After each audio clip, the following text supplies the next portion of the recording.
You know that feeling when you're scrolling online, you see a picture, and you have to stop and ask yourself, wait, is that real? Well, it's a question we're all about to start asking a lot more. The line between what a camera captures and what a computer creates is getting blurrier by the second, thanks to these insanely powerful new AI tools.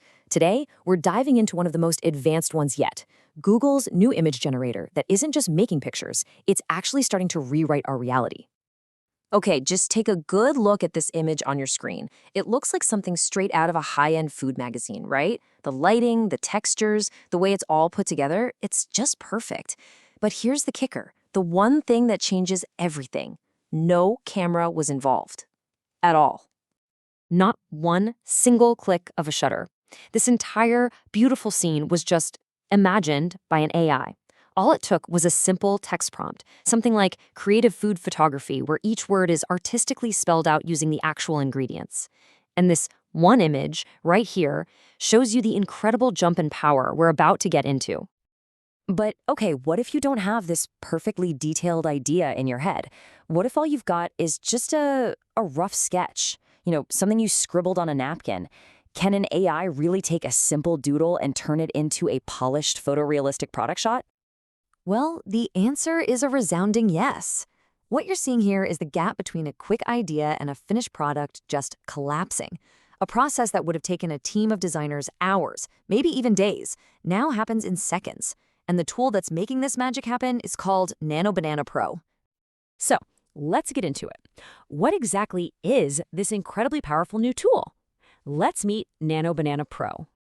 So what is Nanobanana Pro? Simply put, it's Google's brand new, top-of-the-line AI image generator.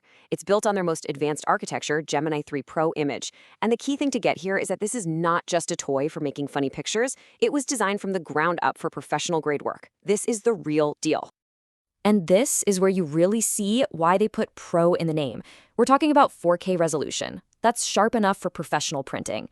It can finally generate clean, readable text, which, believe me, has been a huge headache for AI. And get this, you can blend up to 14 different images into one seamless picture and control stuff like the lighting and camera angles. Best of all, it's plugged into Google Search, so it can create images that are factually accurate, a total game changer for things like education and technical diagrams. And just to be super clear, this isn't some small update. The jump from the last version is just massive. I mean, look at the difference in resolution. Look at how much better it is at handling text. And it actually understands complex technical prompts now. This is a whole new generation of AI.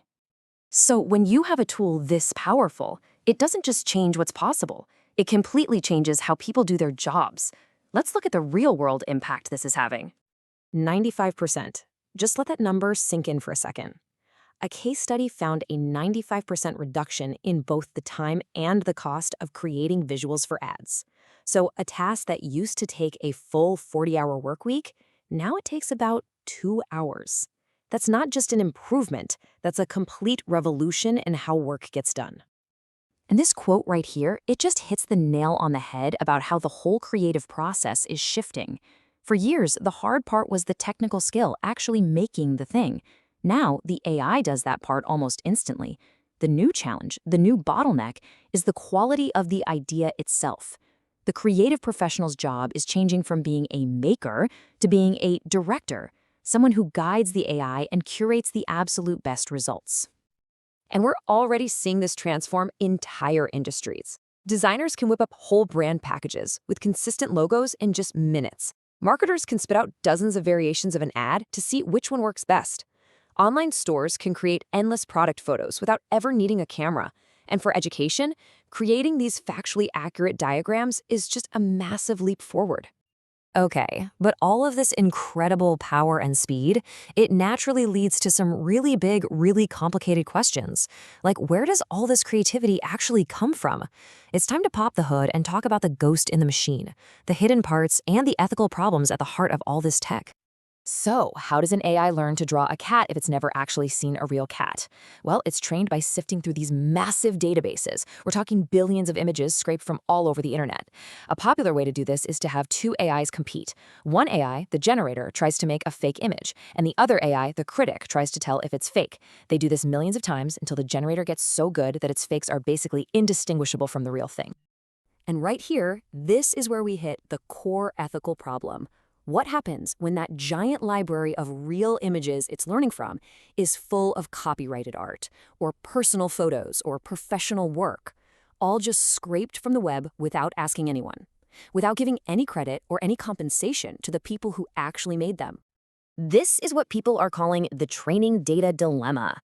Artists are seeing their own life's work used to train an AI that can then perfectly copy their unique style. It really blurs that line between being inspired by something and just imitating it.